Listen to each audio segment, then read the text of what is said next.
Yeah, so very good morning. So to all the esteemed participants here. So am I audible? You're audible, sir. Right. So Mishra ji and the Joint Secretary sir and all the other esteemed my colleague officers and the cooperators here, the important stakeholders here. See, in fact, the Joint Secretary sir has set the ball in rolling and he has set the tone pretty well by suggesting that training is the one which is occupying the highest place, the prime place in the scheme of government at the moment. It's very hurting to hear. And of course, the fact is that training has always been regarded as something which is secondary in nature. But now it's good to hear that the government of India is giving a prime place to training. That's absolutely fine. Because as you know, so we take the things like training, the human resources, they are the most crucial at the moment, not only for cooperative sector, for any sector in the organization as a whole.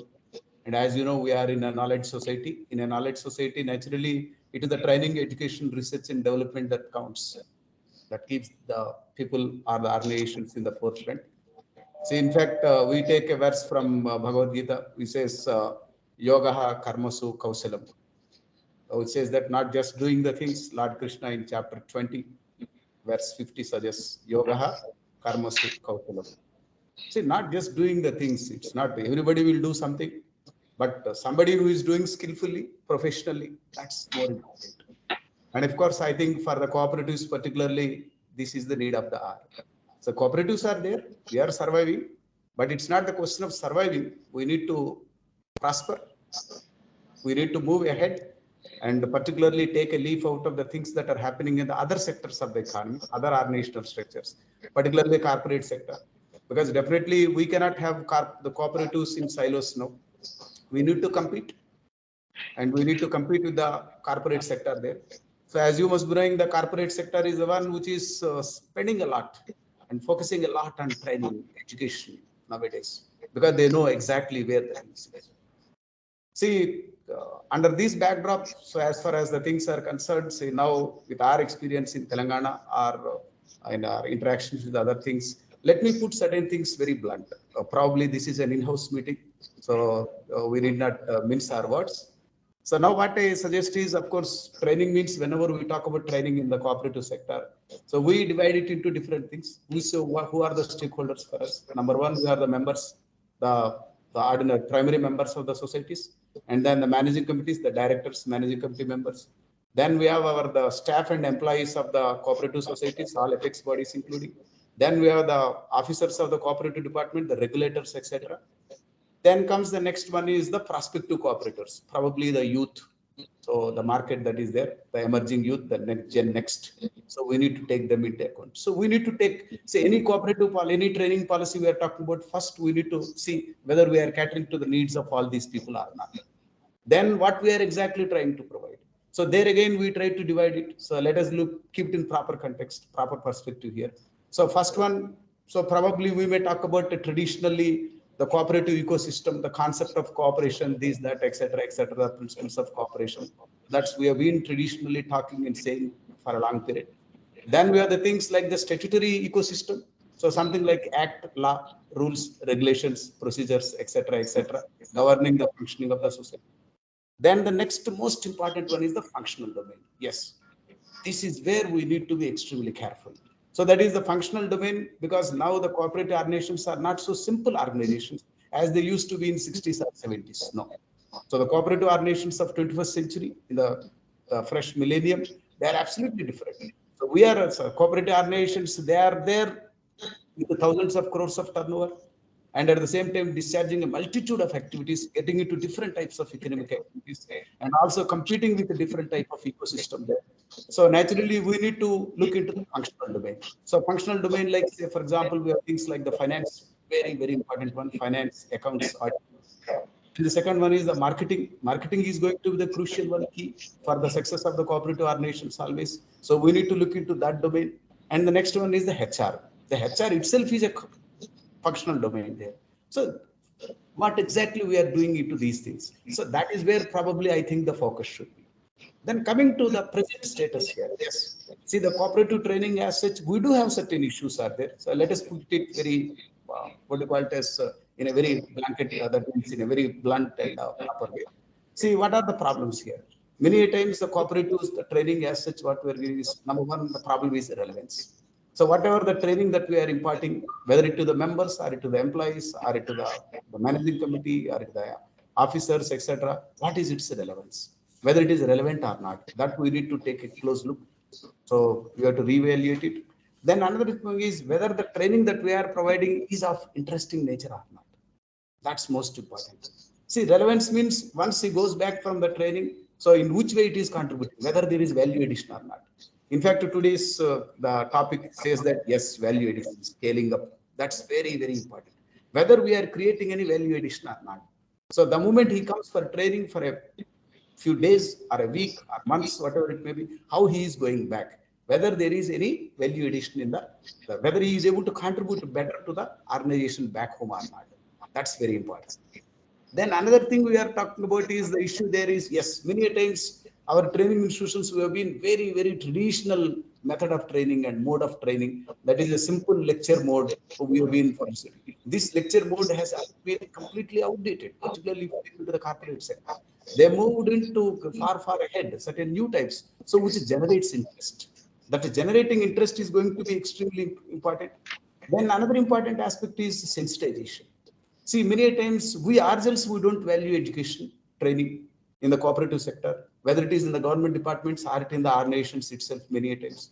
Because let us keep it very simple. So we being in the department as a regulator, we know many times when a training program comes there, who is sent to the training program?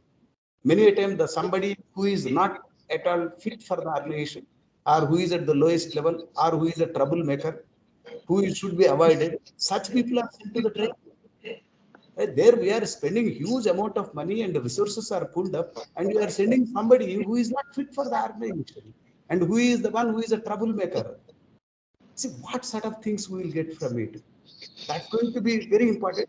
So then, so now that means at the highest level itself, whether it is in a department or it is in the organization or the apex body, are we sensitized at the upper echelons? See, people at the upper echelons who take crucial decisions, they themselves do not appreciate training. That's the big problem. They don't appreciate the relevance or the importance or significance of training. That is where the problem lies. The most. And another important one is training is always regarded as a burden, liability like a thing. No? So you have to bring back. See, there is no incentive for somebody who goes for a training and then comes back. So whether we are incentivizing them in there or not. So these are all some of the issues here. So then probably my thought, what I suggest is so we need to move to a different scale up, that means a different era, whereby probably we need to focus, abandon, that means go do away with those lecture method and all those things. Focus more and more on case studies, focus more and more on field studies, focus more and more on what you call it interactive sessions, the gameplay, the role play variety of things, or otherwise focus more and more on the job training. Because in corporate sector, training means they're mostly on the job training there. So that is we need to have. Then another thing is training always must be linked to the career progression. See, unless you go undergo a particular training, your career progression should not be stopped. It must be made a prerequisite. I strongly feel actually. So then only the people will find some incentive in it. Then another important one is, see, we need to sensitize the higher echelons about the need for training, etc. Then another important one is the problem with the faculty also. The faculty whom we are choosing here. And many times we have a very, very narrow base of faculty at all the training institutions there. That it. This has to be broad-based. So training means not just dedicated faculty. There are a large number of experienced people are there who are working in the organizations, in the industry, who are already working in the departments, government, etc. All these people must be circulated. They must be made circulated continuously into the training institutions there. See, as we say, for example, you take for example, the medical sector is there. There, the teaching hospital and the hospital, they are one and the same. Continuous interaction will be there. So here also, somebody who is working in a cooperative sector as a regulator or otherwise in an ethics body, say for example for 10 years, 15 years, definitely has wealth of experience. That experience is many times not available for the training institutions. So we need to have a firm policy whereby there will be a circulation and a strong interaction between all the sectors and all the organizations there. So that is what another important. Then the next important thing what I find is particularly many times when we talk about training many times at the higher level reasonably good enough. But the most neglected sector of training in the cooperatives particularly is the training at the grassroots level. So that is what you call it as a member education. See, this member education is going to be very much critical in nature.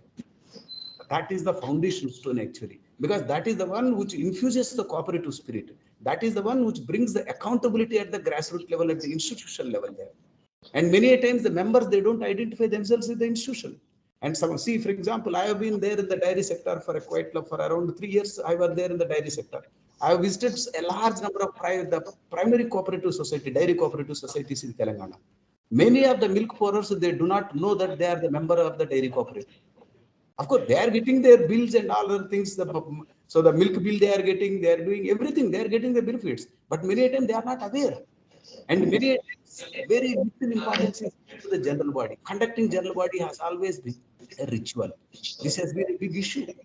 But see, if you want to correct anything, there are two ways we can do the things. So that is bottom to top and then top to bottom approach. Bottom to top approach is very, very important here.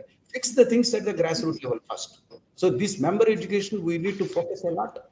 And for member education, actually, which is critical, isn't it? So naturally, we need to devise a new thing. And particularly nowadays, we have, upon COVID, we have large amount of digitization has come in, the digital mode has come in. See how best we can leverage that thing also. And in fact, I tell our experience of Telangana here. See, when the state of Telangana was formed, we have an opportunity to completely overhaul our cooperative legislation. So we made a series of amendments to our Cooperative Societies Act here. And one critical amendment, what we have made is, so we are asking the member education to be a prerequisite for what you call it as a renewal of the registration of a society. Now we brought in a concept of renewal of a society. Normally, what is happening? We register a society and just leave it. Don't bother. If there is a problem, then only we'll go there. Otherwise, even after 20 years, also we are not completely aware of what is happening in the societies. So now, once in every 5 years, every cooperative society has to renew themselves, come before the regulator. And at the time of renewal, we made it compulsory that all the members of the society must undergo member education training. This is a prerequisite. And that certificate is to be given by the State Cooperative Union training center there. Without this certificate, the renewal of the society will not be done. Of course, it may sound slightly a bit harsh, but the thing is that the problem is a much wider one. So naturally, your cure also needs to be slightly harsh in nature.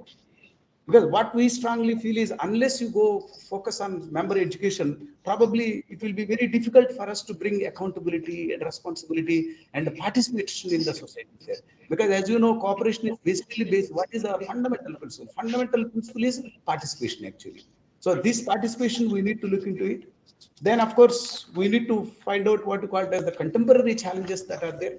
And particularly, we need to attract the talent that is available, the youth, the Gen Next, the 21st century youth are there. So we need to find that. It is, of course, I think probably it is the responsibility of the training sector to see, to attract the talent, the youth that is available in the society now. See, unless we attract the youth there is going to be a generational gap in the cooperative sector. This generational gap we need to focus a lot. So with these words, I thank the esteemed gathering. Thank you.